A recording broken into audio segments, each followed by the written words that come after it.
Well, just a few days out from Abu Dhabi, back here in the UK. Toto, thank you so much for having me along to Mercedes HQ. How are you doing? Thanks, Laura.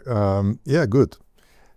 Lots of races. You're almost like on a roll from race to race, from airport to airport, and now it becomes real that you can wind down a bit but that's back to the office, which I love. I just love to be here. And finally, time to reflect as well. P2 in the championship. How do you reflect on the season as a whole? I'm a little bit in two minds, because in 10 years you look back at the stats and you can see a vice world champion, P2. But the reality is that we didn't achieve our goals.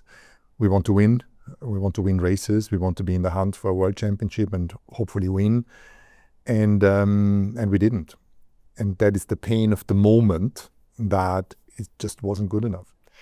Let's look at George's season. 2 wins, 9 podiums, and his biggest points tally yet. So on paper, a fantastic season, P4 overall in the driver's standings. But it really felt that he moved into this team leader role once again and really stepped up. What did you make of his performance? His performances were really outstanding, because we didn't always give them a car that was easy to drive. So on some weekends, the car was exceptional from the first free practice. On others, we just couldn't control it. We just never got to a space where it was fast, where it gave them a stable platform. And most of the time, he was able to drive around it. And the podiums and the victories are testament to that.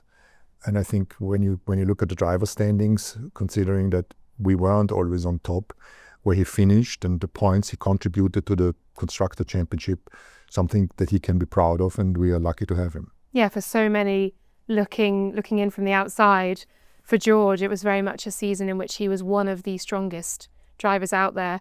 Let's talk about Kimi. 3 podiums, lots of promising moments, some real growth, a few lower moments. How do you reflect? What do you think he's learned?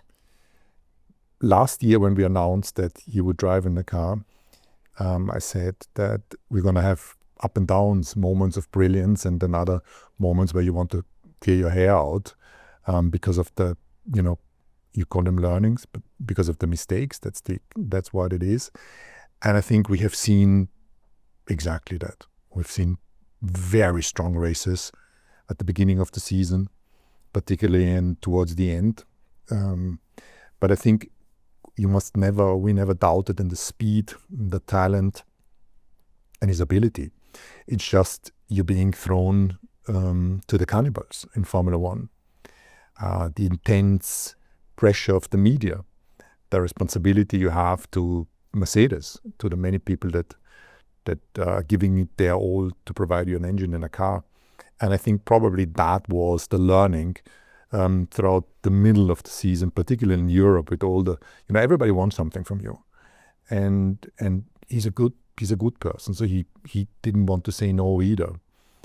And overall, I would see a good season, full of learning, a strong base to move from here and start in 2026 with a new car, new to everyone, and you know what to expect. The sprint pole in Miami was special for him, wasn't it? It was great to see. And obviously the 2 drivers out on track, racing is one thing, but you have a driver working very, very hard in the simulator for you as well.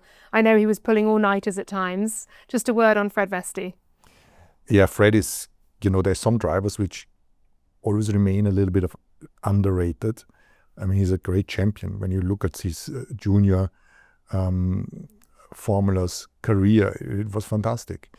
And having someone like him of this caliber in the simulator doing the long, unglamorous hours is something that is really important for us. And that's why we also have put him in the car in the free practice sessions and giving him some TPC testing so he can correlate better. And that already, I think, is a sign of trust that we have in him to drive a Mercedes Formula One car. Not many people can claim they've done that. And part of the wider family within Mercedes as well, you had Dorian Pan, F1 Academy champion, crowned in Las Vegas in a title showdown. Brilliant to see the whole team out in force at the podium as well. Just a word on her achievements and how that relationship and partnership has been for you.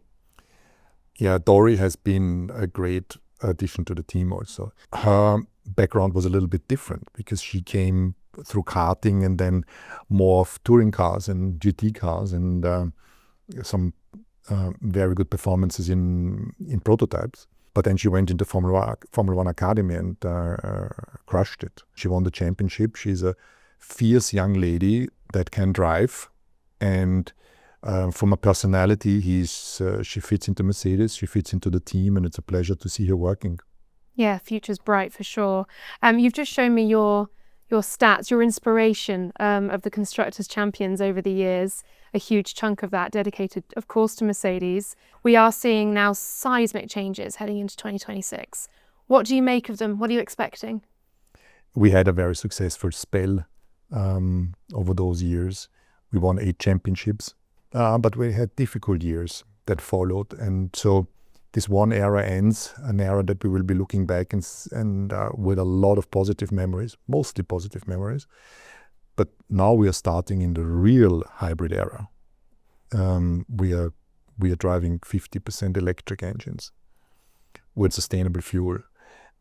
And that almost gives it one notch of innovation more.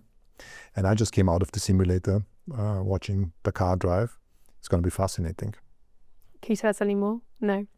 It adds a completely new dimension of driving. You don't lose the real racing, but energy deployment will be playing a massive part. The intelligent driver, the driver that puts a lot of work into the preparation for the weekend. And, I just talk to them. They like it. Oh, it'll be fascinating, won't it? It's going to be brilliant. And a word on the factory. We see so many trackside, but obviously there are so many people here at Brackley who are working tirelessly. And this season's been a tough one for all the teams, for yourselves included, because there's been a big focus on developing the 25 car and pushing right through till the very end, but equally with that focus on a whole new set of engine and chassis regulations through 26. So how hard have they been working here? Has your workforce been tirelessly toiling? Like at the beginning, I told you how I enjoy being in the factory because we travel so much and business meetings all around. And then coming back here and having those days of, let's say, normal office, but the interaction with the team members. We had Christmas lunches today, and I love that. All credit to our people here in Brackley and Brixworth. It's almost 2,500 that deliver in whatever area they work to, the support functions, like we call them. They are not support because they have actually become performance functions in illegal finance, marketing, communications, human resources, and many others. And on the same time, on the power unit side, where you had to split almost the groups between keeping the current engines in the best possible state and competitive. But most of the factory was looking ahead, and the same here in the design office and in aerodynamics. And what you see on track is just the tip of the iceberg. The 60 pass holders of our technical community and the other 100 or so from marketing. But in comparison, that's only 5% of all of the population. And so the real stuff happens here. Many are saying Mercedes will be very strong in 2026. What do you think? What can you tell us? Well, I would very much hope so, but I'm a notorious pessimist, and the glass is always half empty rather than half full. And we've set ourselves targets on the power unit and the same on the chassis. Whether those targets were ambitious enough, whether we have missed the trick, whether our execution is going to be as faultless as it should be. I don't know. We're going to see some glimpses of performance balance in testing late in January, and then in Bahrain, obviously. But I think the name of the game is going to be the constant development of the tools throughout the season. It's going to be a fascinating year, isn't it? And a very short off season. So I'll let you enjoy it. Thank you so much, Toto. Brilliant to be here. Good to see you in good health, and I don't know how you say it in English. Good luck? No. Good luck's good. Good luck's good. Thank you.